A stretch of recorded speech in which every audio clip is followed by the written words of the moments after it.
Hey guys, welcome to our channel. In today's video is we're gonna learn about how to make Facebook Marketplace listing shareable. So if you want to go ahead and try to list already an item onto your marketplace and you want to share it, so this is a step-by-step guide for you. So for the first step for that is we'll need to head onto the item that you have listed. So we'll need to go to the marketplace for that. You'll have to click onto it, and then right after you need to head onto selling in here so that you should be able to see all of the listed items. So as you can see, I don't have a listed item. So to create one, we'll create a new listing in here. So let's do that.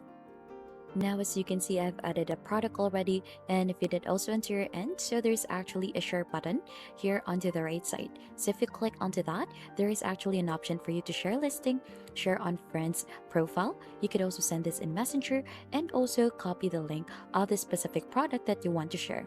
And that's just basically it onto making your Facebook Marketplace listing shareable.